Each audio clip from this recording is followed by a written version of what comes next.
Thank you, everyone, for joining us again for Bite-Sized Corrosion. Yesterday, we discussed the various layers associated with polyethylene coatings. And in this photograph, you can see not black, but yellow polyethylene. And it's not the yellow jacket. Beneath that yellow polyethylene is a green epoxy. And we spoke yesterday that the lack of corrosion inhibition and some of the challenges with the mechanism of adhesion of the polyethylene to the pipe were key in resulting in the development of the multi-layer polyethylene systems. Now, we did spend some time talking about 3-LPE or trilaminate, and that seems to be a good link for us to have a further discussion today about epoxies themselves. Now, I'm sure that most of us have had to do some sort of DIY repair at home where we've used an epoxy. The Pratley ones are very well known. And the great thing about these epoxies is that if we follow the directions and we mix them in the correct ratios, we find that they pretty much stick to anything. And it's this adhesive capability that comes to the fore in the use of epoxies as pipeline coatings. Now, some of us will be familiar with the use of epoxy coatings for the internals of a pipeline, which we tend to call a lining. And those of us with gray hair may well remember Copon 2300. Neil, can I say, do you remember Copon 2300? Yeah, Vanessa, only too well. One of the very first projects I was involved in was the construction of the Drakensberg pump storage scheme. And in this photograph, you get an idea of the complexity of that scheme. And all these penstocks and bifurcations, spiral casings, and so on, were all lined with Copon 2300. And Copon 2300 at the time was very much the go-to internal lining for water systems. And unfortunately, there were a number of organizations who then decided to specify it as an external pipe coating as well. And believe it or not, we still occasionally see a tender document come out specifying Copon 2300 as the external coating for a pipeline. Now, Copon 2300 has not been available for more than 20 years. So that's a bit of an indictment against some of the, what we call walk-by specifications that still creep into the industry. Indeed. And a reminder, I think we discussed it last year, on the importance of ensuring we have correct specifications. But let's not go down the Copon 2300 rabbit hole. Let's talk a little bit more about FBEs in general that could be used externally. Well, the most important one for external pipeline protection is FBE. FBE standing for fusion bonded epoxy. And the reason why this particular material is so useful is because it is a pure epoxy. It has no solvents in it, and the components of the epoxy are in the form of a powder. And when that powder is heated, the components fuse together intimately, react onto the surface, and give us a hard, chemically resistant coating on the outside of the pipe. And it cures fast, within typically 3 minutes of application. And these epoxies then have good water resistance, they have good cathodic disbonding resistance, they have good chemical resistance, and perhaps their only drawback really is that because they are relatively thin, typically 400 microns or so, they are susceptible to mechanical damage. And one of the other aspects that we have to deal with here in South Africa is that because of the severe straight current situation that we're faced with in many parts of the country, the behavior of these materials under very high negative potentials is questionable, as is the behavior of many pipeline systems under such extreme conditions. And perhaps that's one of the reasons why the polyethylene coatings have worked so well, is because of their very, very high electrical insulation resistance. Neil, we can look at the resistance of these coatings to damage by cathodic protection, or their ability to withstand cathodic protection, using what we generally term as CD testing, or cathodic disbondment testing. I think we've got a photograph of a cathodic disbondment test. We have, but before we go there, I just wanted to illustrate a rather amusing situation we have here a pipeline that is coated externally with FBE. And as you can see in this photograph, the pipeline is leaking. Over there, you can see a point where there is rust staining on the outside of the pipeline. When we investigated that rust staining a little bit further, we landed up with this situation, which is not really desirable. And yours truly had to remove pretty smartly to get out of the way when that burst out of the pipe in my face. The interesting thing about this particular leak, though, is that if you look carefully at this leak site, you can see that it's not, in this case, the epoxy that has failed, but this was a case of internal corrosion which had burst through. And so it would be grossly unfair to say that the epoxy had not done its job in this particular situation. I'm not aware of epoxies being used frequently in South Africa as a standalone, and I guess that's because they are quite thin and our environment can be quite damaging. Yes, we had a season when epoxies were the flavor of the month, or the flavor of quite a few years, in fact. There are a lot of epoxy-coated pipes that have been installed historically. Going back to your question about cathodic disbonding resistance, the cathodic disbonding test is an electrical stress test that is done on coatings where you deliberately make a hole in the coating and then subject it to a fairly extreme cathodic potential, and in the presence of simulated seawater, in other words, 3% sodium chloride. And you then expose this at elevated potentials for a fixed period of time and determine whether or not the coating disbonds from the substrate. Now, if you have a look at this particular picture, it looks absolutely hunky-dory, if you'll excuse the slang. And this is after a cathodic disbonding test. And in order to evaluate it, we have to cut open the coating. And when we cut open the coating in this particular case, we find that not only was there a chemical interaction here around the artificial defect, but we've had complete disbondment of the coating from the substrate. And this is unfortunately something that can happen with epoxies, that you have to be sure that you have a material that is compatible with cathodic protection. Otherwise, your cathodic protection acts as a very, very effective paint stripper. And there are many epoxies that perform extremely well, and that's why we use them under 3LPE, for example, and standalone. But as, like I say, you've got to make sure you use the right epoxy. And here you can see that the disbondment in the same test was 11 millimeters. And the way these standards work is that they specify a certain distance that you're allowed to have disbondment from that internal defect that is deliberately made.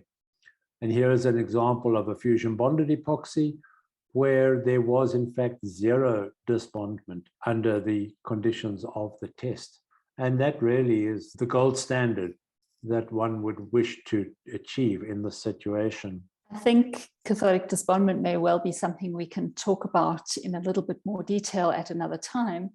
And I guess the fact that the FBE did come up with a zero disbondment is one of the reasons it became a practical option to be used for an external pipeline coating. Let's chat a little bit more about using an FBE or an epoxy as an external coating. The first step in that direction, of course, as that photograph we looked at earlier on, the FBE can be used on its own.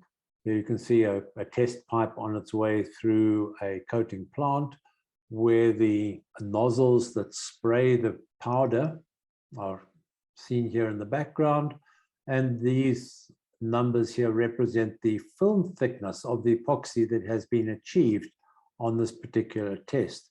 And this is part of the setup that has to be done in a plant, because once that plant is running, you want to know that it is right. There's no online adjustment that you can make. If something goes wrong, you've got to stop the plant and readjust it, recalibrate it, and start again. But of course, the advantage is that you can then produce pipe at a reasonable rate.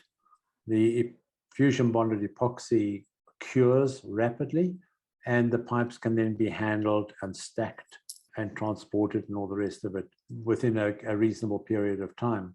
And in order to enhance the characteristics of the fusion bonded epoxy, we are now seeing the use of what has been termed dual layer fusion bonded epoxy.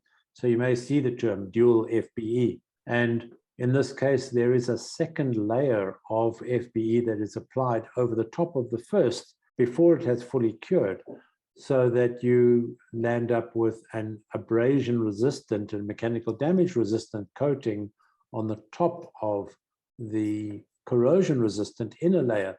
So it's still an epoxy, but it has different formulation, and you land up with about typically 1 millimeter or so of overall coating thickness. And although that's a relatively recent development, it is now available in South Africa. It has been available overseas for a number of years. And obviously that additional layer is primarily there to enhance the mechanical properties, which that single layer just was unable to achieve. What about a liquid applied epoxy, Neil? Let's look at that as an option. Well, here's an example of a section of pipe that has been coated with a liquid epoxy. And even using plural spray equipment and solvent-free materials, these epoxies, whilst they give you very good mechanical and electrical and chemical resistant properties, they take a long time, relatively speaking, to cure. So having sprayed maybe 1 millimeter of material onto the outside, you then have to keep that pipe rotating for about 20 minutes to prevent the epoxy from slumping, because the epoxy is a relatively slow curing material. And the reason why we don't have the problem on the inside of the pipes is because the film thicknesses are relatively low and the viscosity of the material is such that you don't get that slumping. But you can't touch the inside of a pipe that's been sprayed with epoxy for quite some time. And that, of course, is a challenge in terms of pipe production, because if you've got this soft coating on the outside of the pipe, you can't stack it. You have to handle it by the ends, you have to support it on the ends, and it becomes a bit of a logistical nightmare. But these sections of liquid coated pipe are necessary, and they're used in particularly the water pipeline construction.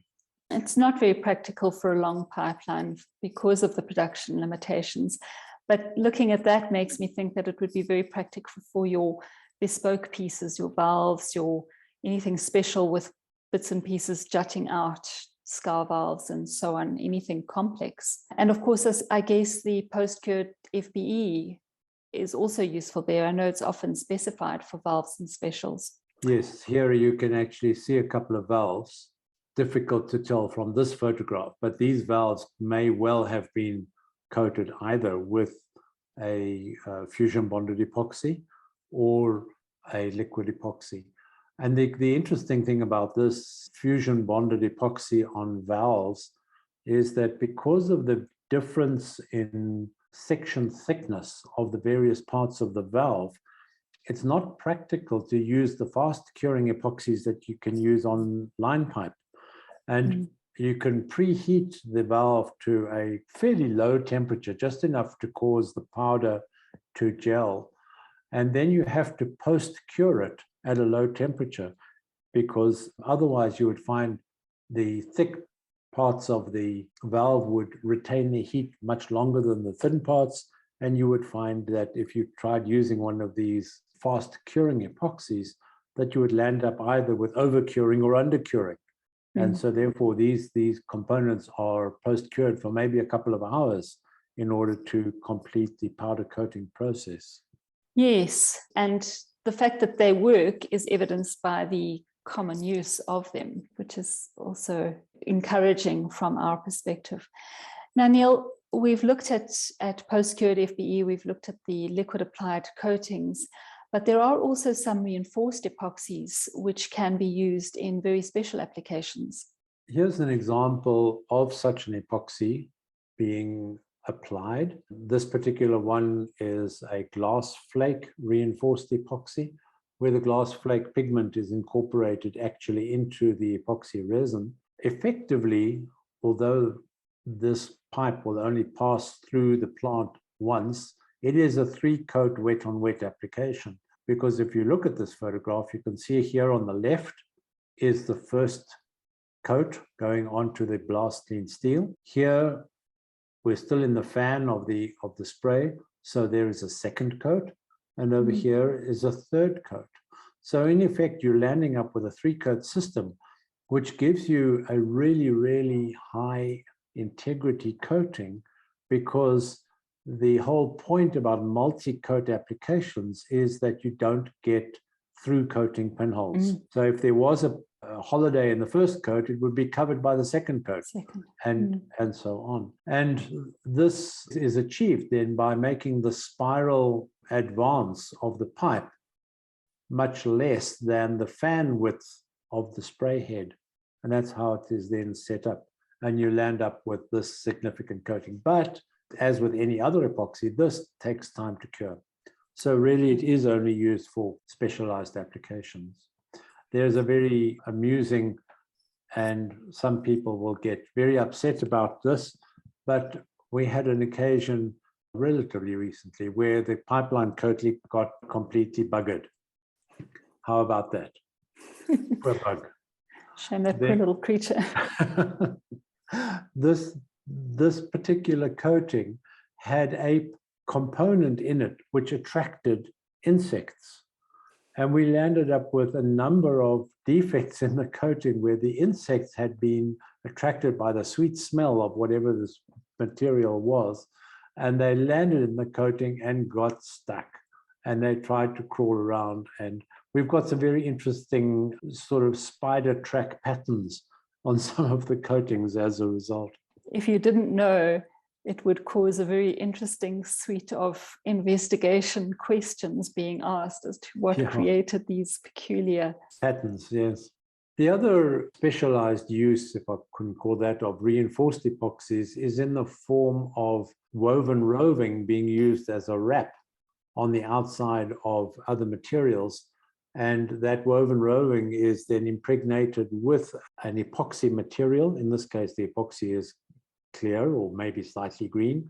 Again, you can see that the pipes are supported only on the ends.